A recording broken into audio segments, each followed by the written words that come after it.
Okay, it's Henry again, and this is going to be my work in progress video for the Master Grade Guntank.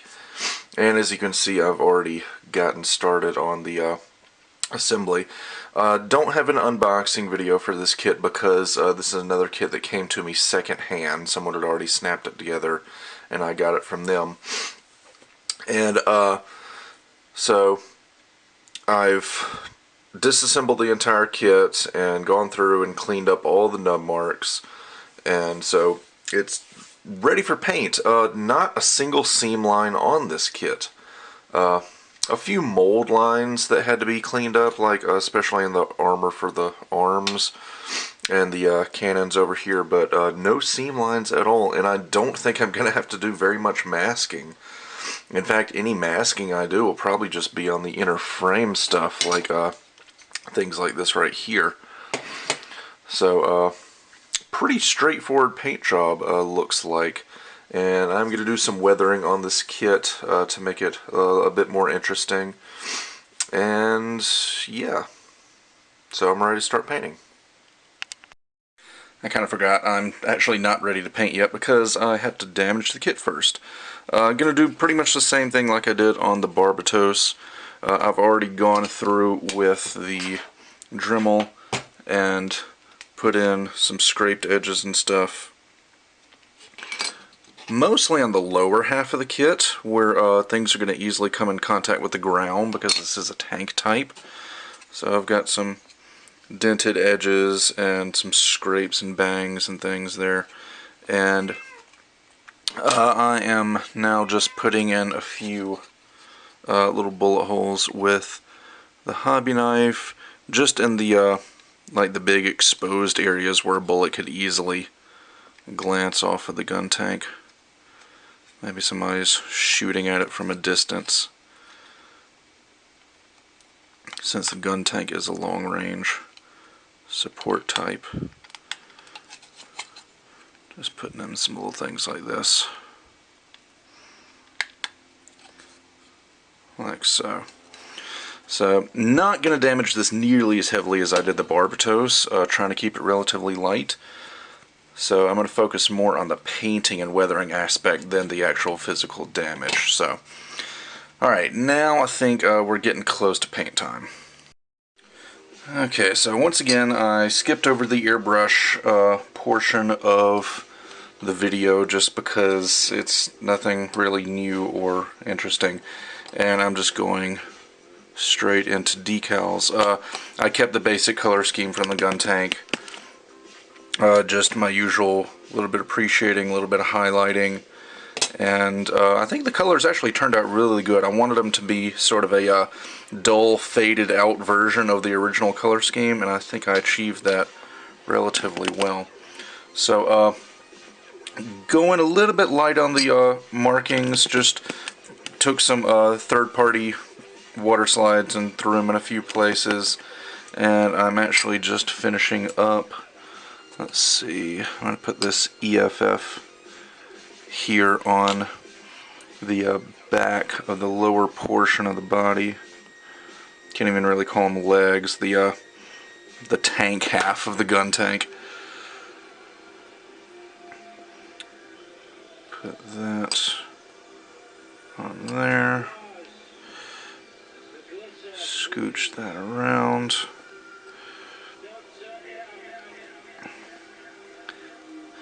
And the battle damage that I did with the Dremel really shows up well now that it's painted.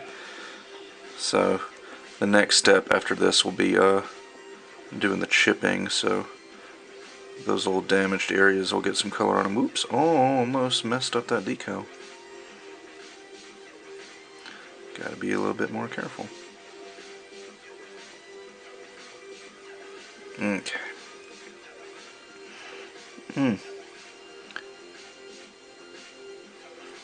Alright, now we're good to go. And go in with the other one, and I just dropped my Q-tip. Okay, so I went ahead and finished putting on this EFF decal, and next I'm going to do something that is really kind of necessary when you're doing weathering and battle damage and stuff. I gotta damage the decals. They look all nice and pretty and perfect right now, but in reality, that paint, the decal, the marking, is gonna get chipped off just like all the other paint. So what I'm gonna do is I'm gonna take this small little tool.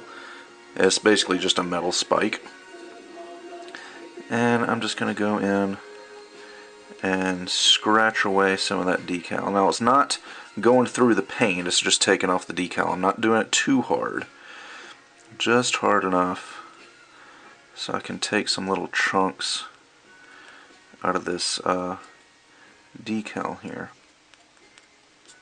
And that's just going to add a little bit of realism to the finished product. And you can take as much or as little of the decal as you want. In fact, it's probably not showing up on camera, maybe a little bit here on the corner of this E. It's not even going all the way through the decal film, it's just taking up the white ink. So that's really kind of ideal.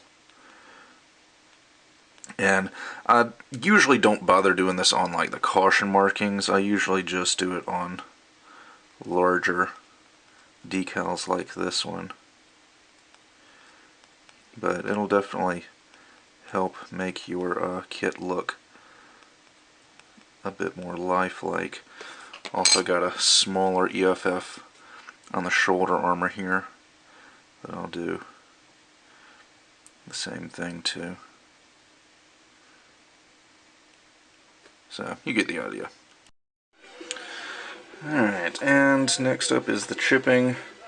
Just doing a little bit of brush chipping, just like I did on the Barbatos. I'm just going in the places that I actually damaged the kit with the Dremel and doing the brush chipping there. So it's staying pretty minimal.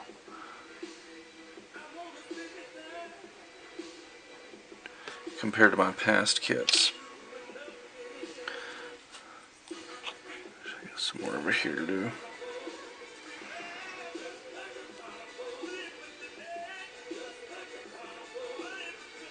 And I'm just using like a dark brown here.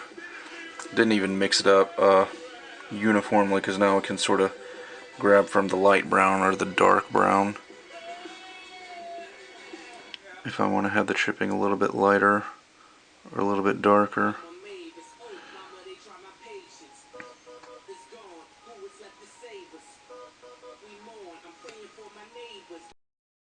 Alright, and just finishing up with a little bit of sponge chipping. Basically taking the flat side of the sponge right here and applying the paint to that, and dabbing off the excess on a paper towel, and then just going along the edges, pretty much concentrating where I'd done the brush chipping. Like, I don't necessarily want to do like new areas of chipping with the sponge, but just accentuate the areas where I use the brush.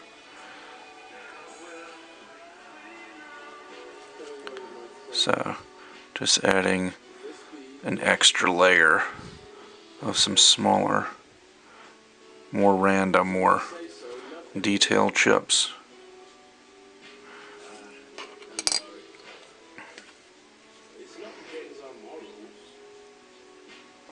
Just like that. Okay, so now I am doing some dry brushing on my last kit on the Barbatos. I sort of replaced the dry brushing with colored pencil. This time I'm just going to do good old-fashioned traditional dry brushing, just because this Guntank doesn't have a whole lot of dynamic geometry, if that makes sense. It has got a lot of big flat surfaces on it, but it's got a lot of panel lines though, so I'm going to do dry brushing to try and pick up on some of that detail. Plus, dry brushing will give it a nice dusty look, which I think is appropriate for a tank type mobile suit. I'm just doing a light blue right now on the blue parts.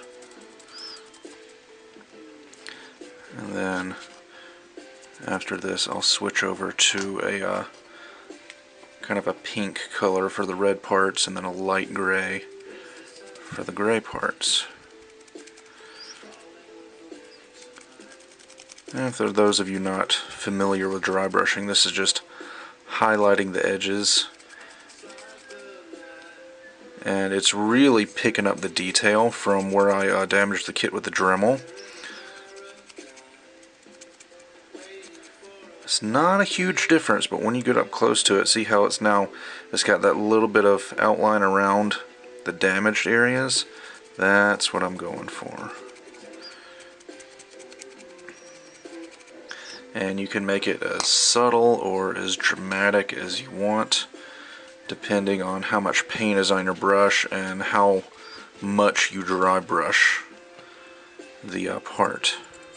So try not to get it too dramatic, because dry brushing is one of those things that you can overdo really, really easily. It has to be subtle for it to be effective. So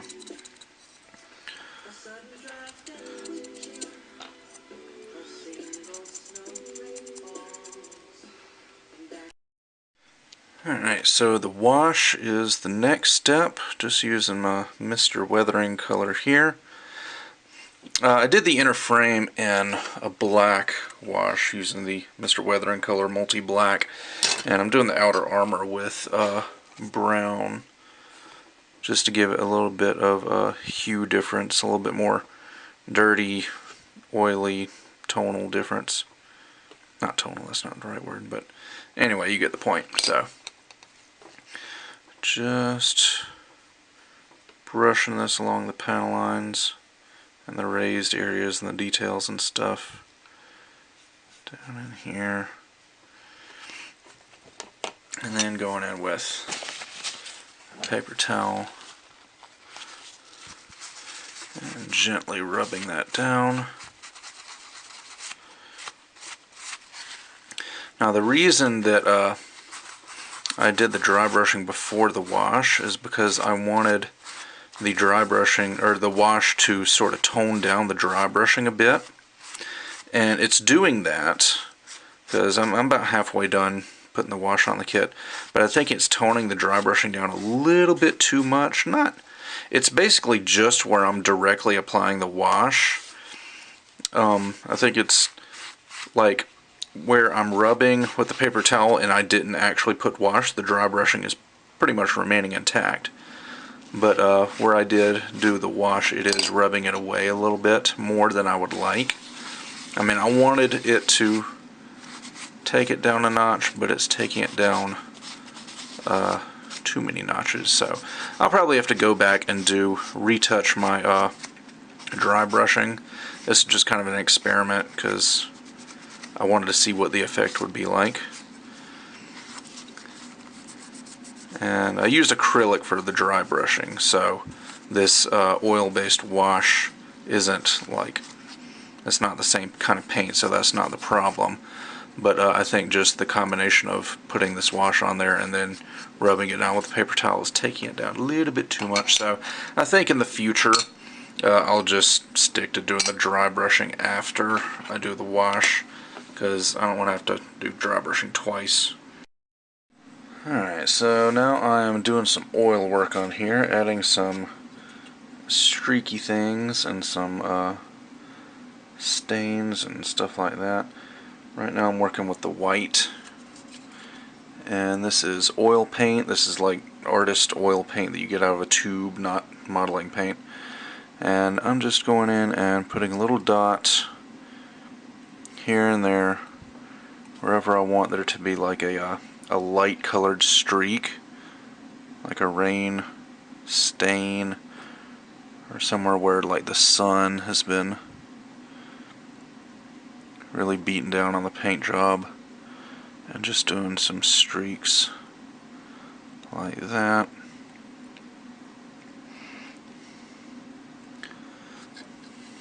And just doing dots right now. I'm going to let this paint dry for a little bit.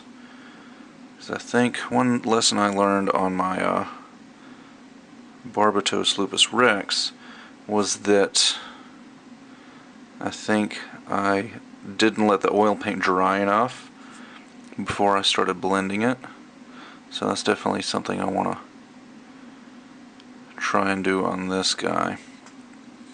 So just putting a few stains. I've already done some of the red parts here.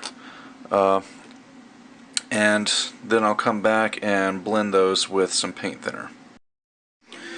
Alright, so I have let the oil paint sit for about an hour. It's giving it time to firm up a little bit.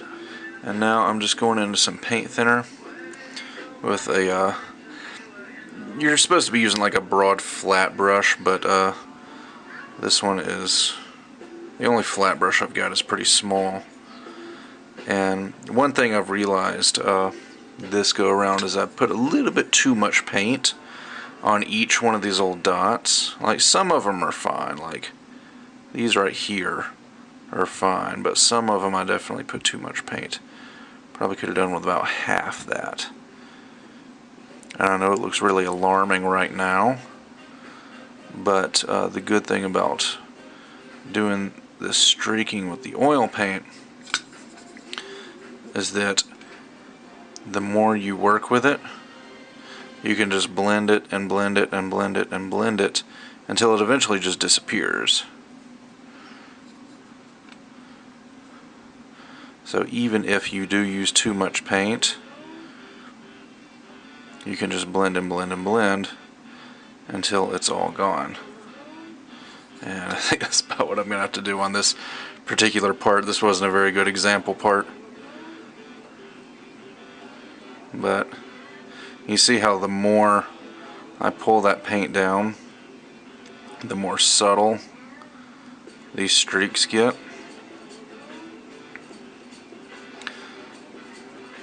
And you can just keep going over and over. And it is really important that you don't use a oil-based paint like enamel before doing this, because these are oil paints that I'm working with, and this is mineral spirits, which is the solvent for oil paint. And if you have painted your kit with enamels, this will destroy the paint job, absolutely destroy it. But if you paint it with lacquer or acrylic, I've actually got both on here, lacquer and acrylic, it should not affect the paint job at all, as long as you keep it nice and subtle. That's, oh god, I keep using that word. As long as you don't brush too hard or scrub too hard, which really, doing this kind of work, it's almost impossible. But just as long as you don't like scrub on it with a brush or a sponge or something, it should be fine. See, so yeah, lesson learned, use less paint for the streaking, but because otherwise this would have taken a lot less time and work. But now it's gotten to about the place I want it to be. And some of the other parts, like these red parts, I've got the streaking on here, even that can be taken down a little bit and made a bit more subtle. And like on these shoulder parts here, oops. So just going to finish this up and then move on to the next step. Alright, and in the spirit of experimentation, which has been kind of a common theme for my last couple builds, I'm trying something new for doing the rust. I've got some MIG rust pigment. This is standard rust. It's a little bit too bright of an orange, in my opinion. So I'm darkening it with a little bit of Mr. Weathering Pastel dark brown. And we've got this color right here, which is kind of a dark rusty color. I like it. So I've mixed this with a little bit of paint thinner.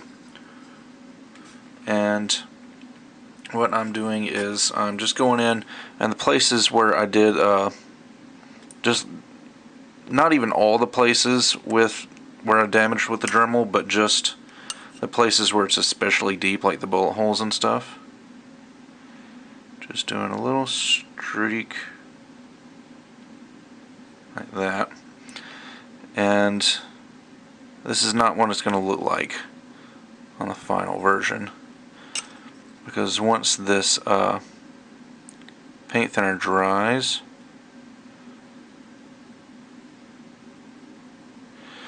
I can go in and blend that out and make it a lot more subtle. So a little bullet hole here on the chest. Just touch that and pull down. And I think that's the only one I'm going to do there. Here in the front, a couple little spots there. Just grab that and pull down. And then, yeah, I'll just cut here and show you what happens after it's dry. Okay, so now that the paint thinner has had a little while to dry, it's completely evaporated, so now all that's left is just pigment powder.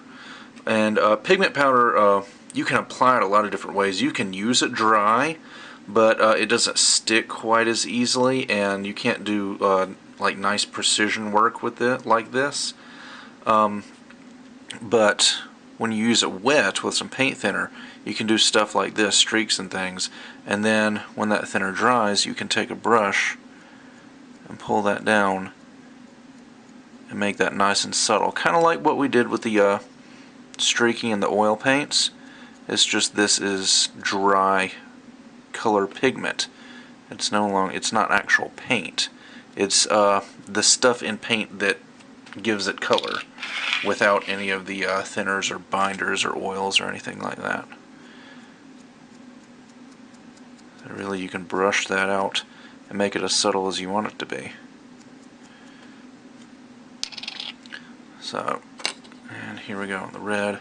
I'm definitely glad that I used that dark brown to dull that rust color, because even this, I think, is a pretty bright rust color, and if I had just used the straight MIG rust, that would have been like super bright rust. Definitely way too bright for me.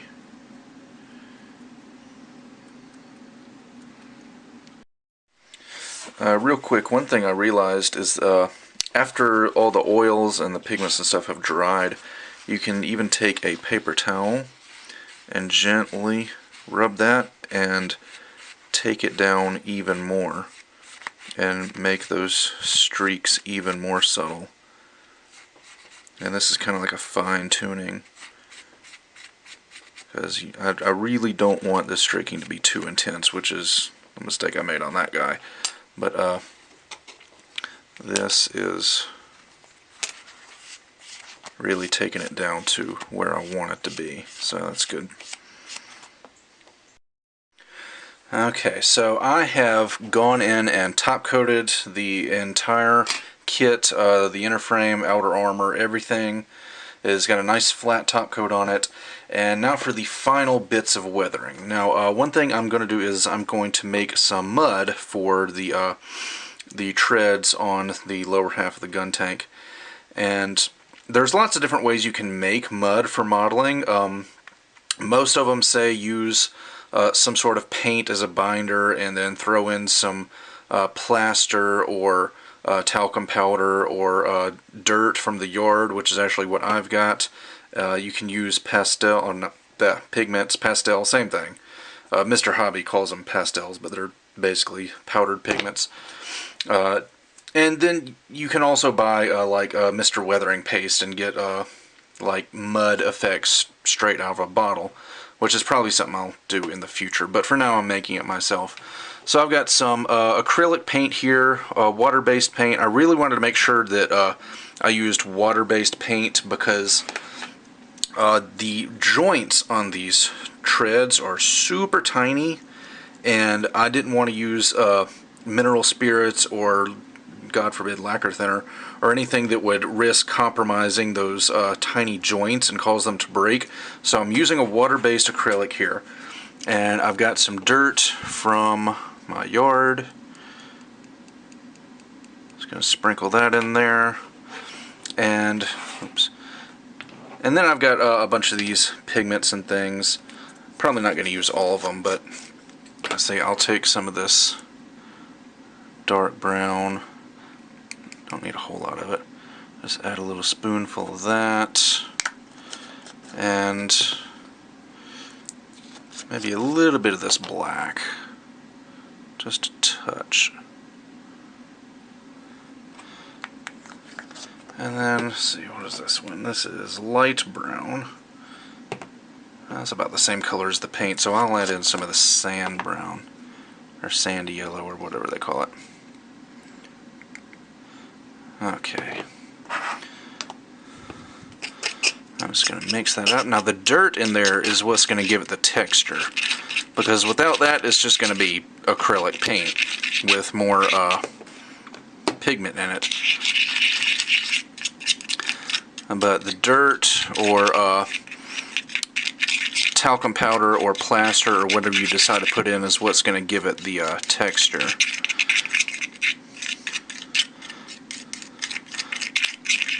Now after I got this dirt out of my yard, I mixed it, I ground it up a bit to make sure all the little dirt particles were really fine. I didn't want any big like chunks of rocks or grass or anything in there, so I made sure it was a nice fine dirt powder. Okay, I think that looks pretty good. And now we are ready to apply it. And then it's just a matter of brushing it on. Now, like I've seen people say that you should dry brush this stuff on. I've seen people say that you should just brush it on the way I'm doing. So, I mean, there's lots of different ways. This is just the way I'm doing it.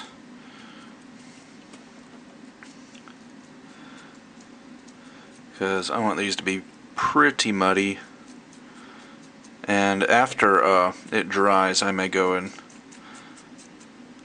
wipe some of it away, or maybe when it's like halfway dry. But yeah, see that dirt in there is really giving it a nice grainy, gritty texture that you wouldn't get if it was just pure paint. And then of course you're going to want to flip these over and do this side as well.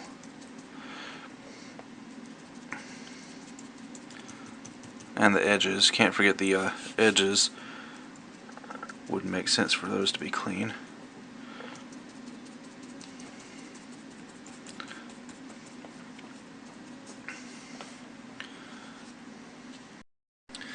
And another cool trick I learned, I actually saw this on Mig Jimenez's YouTube channel, is you can take your mud paste effect stuff and your airbrush, and you can angle the brush down like so. I'm trying to work around the camera doing this, so it's kind of awkward. And then there's no paint in the airbrush at all, it's just air. Whoops. Might need to turn the PSI down a little bit. But with this, you can add mud splatter effects to your kit. And these are the parts that are down on the sides of the treads. So these are like right down alongside this stuff, so they're going to be just as muddy. And with that, you can do some cool mud splatter effects on your kit. Okay, so now I'm doing a little bit of pigment work, taking these powdered pigments like I did for the mud effects and added a little bit of paint thinner to them. And right now I got this black. I'm adding some soot effects to the ends of the gun barrels, and I've applied it pretty much like a paint, but unlike a paint, once this stuff is dry, you can blend it out with a paintbrush or a Q-tip or something and give it a nice little gradation. So it actually looks like a scorched gun barrel.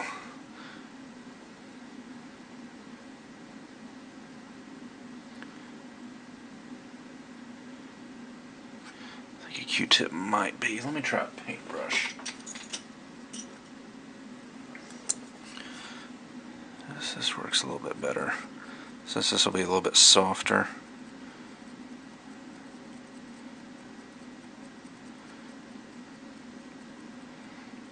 But yeah, you get the idea for the effect. Just adding some soot right on the end of the gun barrel there.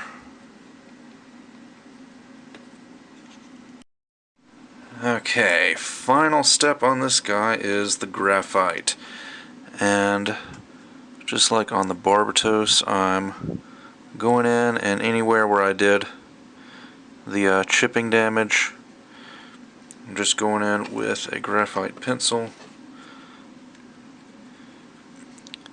and that's just adding a nice little realistic metallic sheen to the damage, giving it the look of exposed metal.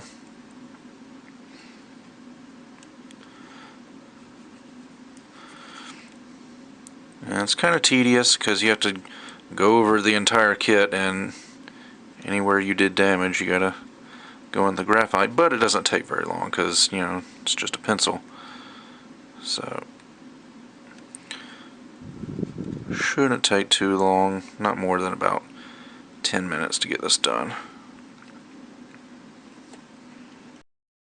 Okay, and after all that, the graphite and the final assembly, the master grade Guntank is complete, and I am actually very, very happy. I don't want to brag or anything, but I think this might be the best paint job I've done in my Gunpla modeling career. This definitely came out a lot better than I expected, and I am thrilled to death with everything on this. I think the streaking turned out better than it did on Barbatos. I think some of the rust is a little bit too intense, but well, no. I thought the rust was too intense at first, but now that everything's together, the rust doesn't look too bad. I think there's one part right here on the shoulder where I think the rust is a little bit too intense, but all the other places I did rust actually look okay. The mud effects on the tracks turned out really cool. Did some splatters on the bottom and on the sides. And did some graphite on top of the mud effects just to give that illusion of the bare metal from the tracks peeking through the mud, and the highest points where it's going to get rubbed off the easiest, like along these little edges right here. So that's a cool little effect there. And the decals all look good, and just really, really good. Good job, me. So yeah, definitely happy with how this turned out. And I think I pretty much did everything I did on the Barbatos Lupus Rex, only I think now that I had a little bit more experience with it, it turned out even better. It's got a nice faded color scheme. It's the original colors, but they're faded, worn, weathered versions of those colors. So, did a little bit of heat staining on the gun barrels, and then with the soot on the end of those. So, definitely happy with how this guy turned out. And I can hardly wait to apply these effects on some more kits, like some Zaku's. I've actually been buying a lot of Zaku's lately, and I definitely want to do some nice weathered paint jobs on them as well, and make them up sort of like this gun tank here. So, definitely proves that you don't really have to have a very impressive mobile suit. The humble Guntank, kind of the third wheel of Mobile Suit Gundam. But you can definitely do good things with, I won't even say bad kits, because this is a really, really good kit. The inner frame on this is fantastic. just it's not, you know, one of the more impressive mobile suit designs, but if you put in a lot of TLC and a lot of effort, you can make these things look really, really good. So I feel like I'm rambling at this point, and I'm just going to go ahead and end it here. So thank you guys for watching this work in progress video, and with that, I'll see you guys next time.